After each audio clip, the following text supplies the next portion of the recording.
सबसे पहले बिहार के विभिन्न जिलों से जो नौजवान पलायन रोको नौकरी दो यात्रा में शामिल होने के लिए आए हैं, मैं उनका बहुत बहुत तहे दिल से स्वागत करता हूं, उनका अभिनंदन करता हूं। साथ ही साथ यूथ कांग्रेस और NSY के जो तमाम वर्कर हैं, अलग अलग जिलों से आए हैं, और ख़ासकर जो परमानेंट यात्री हैं, जो इस यात्रा में लगातार पैदल चलेंगे शुरू से लेकर के अंत तक, उन सभी IYC और NSY के कार्यकर्ताओं का बहुत बहुत हार्दिक अभिनंदन। और मैं आभार व्यक्त करना चाहता हूं PCC का, कांग्रेस पार्टी के विभिन्न कार्यकर्ता ब्लॉकों से, जिलों से इस यात्रा के स्वागत में और इस यात्रा में शामिल होने के लिए बहुत जोर शोर से तैयारी कर रहे हैं। तो प्रदेश अध्यक्ष जी का बहुत बहुत आभार। और बिना किसी औपचारिकता के सीधे इस यात्रा के संबंध में दो बात हम कहेंगे, उसके बाद यहाँ की कार्रवाई आगे बढ़ाते हुए इस पद यात्रा को शुरू किया जाएगा। सबसे पहली बात तो ये कि ये यात्रा क्यों करनी पड़ रही है, ये यात्रा करने की क्या जरूरत है। बहुत सारे मीडिया के लोगों ने कहा कि चुनावी साल में आप यात्रा करना चाहते हैं। हम चाहते हैं कि जब बिहार के लोग बिहार का मुस्तकबिल तय कर रहे हों तो अपने बच्चों के बारे में सोचें, अपने भविष्य के बारे में सोचें, और उनके परिवार के लोग यहाँ से पलायन करते हैं, जो दंश झेलते हैं, उसके बारे में सोचें। इसीलिए यात्रा शुरू की गई है।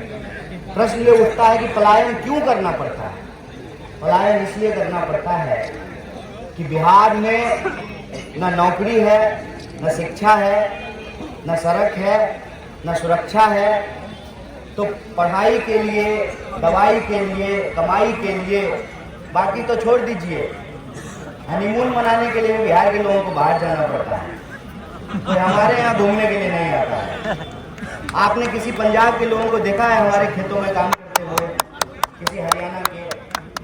कोई बेंगलोर हमारे पास क्यों नहीं है, कोई हैदराबाद हमारे पास क्यों नहीं है? ये जो सच्चाई है कि बिहार का एक सबसे बड़ा दंश है पलायन, और जानबूझ करके राजनीति से, चुनाव के मुद्दे से जो इसको दूर किया जाता है। इसीलिए बिहार के नौजवानों ने ये तय किया कि जब वोट हम देंगे, सरकार हम चुनेंगे, तो मीडिया में, टीवी स्टूडियो में, घोषणा पत्र पर, पोस्टरों पर बिहार के नौजवानों का मुद्दा सबसे ऊपर होना चाहिए। इसीलिए हम यात्रा निकालेंगे। दूसरी बात, सबको मालूम है कि अस्थायी नौकरियां नहीं मिल रही है, सब कुछ ठेका पे चल रहा है। शिक्षक बहाल जो किए जा रहे हैं, कहने को तो उनको बहाल कर दिया गया है, लेकिन वो जिस शिक्षक से पढ़े हैं वैसी सुविधा आज के शिक्षकों को प्राप्त नहीं है। चाहे आंगनबाड़ी में काम करने वाले मजदूर हों, चाहे जीविका के अंदर तमाम तरह के जो डिपार्टमेंट हैं, वहाँ पर अस्थायी नौकरी जरूर दी जा रही है, अस्थायी नौकरी नहीं दिया जा रहा है, पेंशन नहीं दिया जा रहा है, वेतन नहीं दिया जा रहा है। मैं एक सवाल पूछता हूँ, हमारे भी प्रदेश अध्यक्ष जी सांसद हैं, सांसद को, MLA को, मंत्री को, मुख्यमंत्री को पेंशन दीजिएगा तो मास्टर साहब को पेंशन क्यों नहीं दीजिएगा? उनका क्या गलती है, हमको बता दीजिए। ये अस्थाई और अस्थाई दो तरह की नौकरियां क्यों दी जा रही हैं? आपको पक्की अस्थाई नौकरी देनी पड़ेगी और सभी वैकेंसी भरना पड़ेगा। यही मांग लेकर के हम लोग यात्रा निकाले हैं। और जब मांग अस्थाई नौकरियों को भरने का है, तो भर्ती का प्रश्न हमारे सामने उठ करके आता है कि कोई भी भर्ती ठीक से क्यों नहीं होती है, क्यों प्रश्न पत्र लीक होता है। और अभी आपने देखा, कड़ाके की ठंड में अभी होली बीता है, रमजान चल रहा है।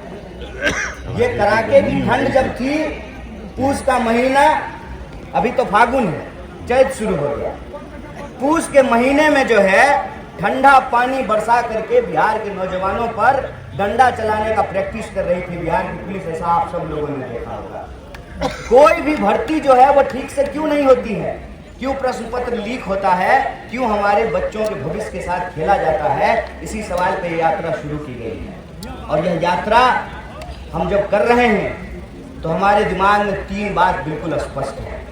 ये यात्रा बिहार के नौजवानों और छात्रों की यात्रा है। दूसरा, इस यात्रा को एनएसवाई यूथ कांग्रेस नेतृत्व जरूर कर रही है, लेकिन इस यात्रा का चेहरा मुद्दा है, और मुद्दा है पलायन का और नौकरी का। ये 3 बात हम स्पष्ट कर देना चाहते हैं। और इस यात्रा को लेकर के एक अंतिम बात, माना कि चुनाव है, माना कि दिन भर जो है चुनाव पर मुख्यमंत्री कौन होगा, गठबंधन होगा कि नहीं होगा, इसका बहस होगा। मैं खास करके अपने मीडिया के साथियों से हाथ जोड़ करके आग्रह करता हूँ, इस प्रदेश के जो 14 करोड़ लोग हैं, उनका जो दुख दर्द है, वो जिस तरीके से आज परेशान किए जा रहे हैं, परेशान हो रहे हैं, उसको रेखांकित करना ज़रूरी है। और हम यह समझते हैं कि यह सरकार नौकरी नहीं दे पा रही है, सरकार रोजगार नहीं दे पा रही है, सरकार सुरक्षा नहीं दे पा रही है। यही कारण है कि बिहार को नफरत की आग में जलाने की साजिश रची जा रही है। इसीलिए जब हम कहते हैं कि पलायन रोको, नौकरी दो, तो हम साथ साथ यह भी कहते हैं कि नफरत की आग से बिहार को बचाना है, बेहतर बिहार बनाना है। यह संकल्प लेकर के हम लोग कर रहे हैं। इसीलिए आप सबसे यह निवेदन है कि यह पद यात्रा है, पूरे मनोयोग से यात्रा सुबह में जहां से शुरू होगी और शाम में जहां समाप्त होगी। हम पद यात्रा इसलिए कर रहे हैं ताकि जमीन से जुड़े, जमीनी मुद्दों से जुड़े, और जो बेरोजगार हाथ है उसको ये हाथ रोजगार दिला पाए। इस संकल्प के लिए हम पदयात्रा कर रहे हैं। आप तमाम जो परमानेंट यात्री हैं, मैं उनको बहुत शुभकामना देता हूं कि आप इस पदयात्रा में शामिल हो रहे हैं। इनके साथ साथ जो परमानेंट यात्री हैं, उनके साथ साथ जिन इलाकों से, जिन ब्लॉकों से, पंचायतों से, जिलों से यह यात्रा गुजरेगी, हम बिहार की आम आवाम से आह्वान करते हैं कि आप इस यात्रा को अपने भविष्य के लिए, अपने बच्चों के भविष्य के लिए भरपूर समर्थन, आशीर्वाद दीजिए। इस यात्रा से जुड़िए और बिहार की राजनीति में हम सकारात्मक सवाल लेकर के आए हैं, हम सकारात्मक हल निकालेंगे। इसी शुभकामना के साथ आप तमाम साथियों का बहुत बहुत शुक्रिया, बहुत बहुत धन्यवाद।